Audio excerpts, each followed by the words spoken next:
के चुनाव में भाषण देते घूम रहे थे कि 2022 तक किसानों की आमदनी दूनी। 2022 छोड़ो 24 आ गया, बताओ खरियानी मेहनगर के एक भी किसान की आमदनी दूनी हो गई हो बीजेपी का? तो ये हिसाब किताब कौन मांगेगा? कार्यकर्ता साथियों, आपको हमको मानना है और जनता तो हिसाब किताब बना के तैयार बैठी है, बस घर तक जाने की हमें और आपको जरूरत है। और इसीलिए चुनाव अभियान की शुरुआत हम लोगों ने सभी कार्यकर्ता साथियों के बीच कार्यकर्ता सम्मेलन के माध्यम से की है साथियों। और मुझे यकीन है अगर आप सबने मेहनत कर ली तो इस बार जैसा जमाली साहब कह रहे थे, मुझे तो लग रहा है शायद उससे भी ज्यादा वोटों से हमारे मेहनगर के लोग जरूर जिताएंगे, जरूर जिता देंगे मेहनगर वाले।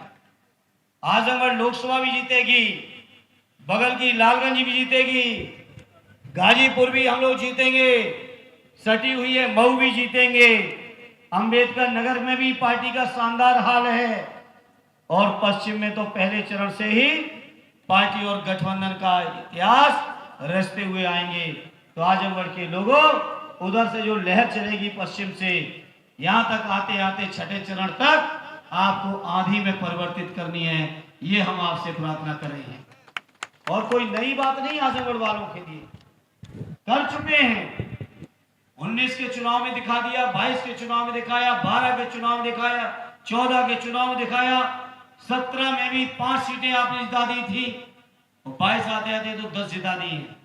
इसलिए मैंने जिस दिन चुनाव का परिणाम आया था, मैंने उस दिन भी कहा था कि हम चुनाव जरूर हारे हैं, हम हिम्मत नहीं हारे हैं। आपको महसूस हो रहा है मेरे मेहनगर के साथियों कि हम कहीं हिम्मत हारे हैं क्या? इतने बहादुर कार्यकर्ता साथी हो, इतना शानदार नेतृत्व जिसके पास हो, इतना शानदार जिनके पास राष्ट्रीय अध्यक्ष जी हो, श्रद्धेय नेताजी विजयलाल जी कहते हैं भले ही आज हमारे आपके बीच नहीं है, लेकिन एक भी समाजवादी ऐसा नहीं है जिसके दिल में नेताजी की तस्वीर न चमक रही हो, न धड़क रही हो। इसे मैं इस मौके पर आपसे कहूंगा मेरे बहादुर कार्यकर्ता साथियों, आपकी बुनियाद पर, आपकी दम पर, आपकी मेहनत पर मैं आज बड़ी जिम्मेदारी से ये उम्मीद और भरोसा लगा के आया हूं, पिछला सब हिसाब किताब बराबर करके इस बार बीजेपी को सूद सहित लौटा देना, यही हमारी आपसे प्रार्थना है, यही निवेदन है। एक बार फिर इतने शानदार आयोजन के लिए आदरणीय विधायक जी को, उनके सभी सम्मानित पदाधिकारी साथियों को हृदय से धन्यवाद और बधाई देते हुए अपनी बात को विराम देता हूं। जय हिंद, जय भारत।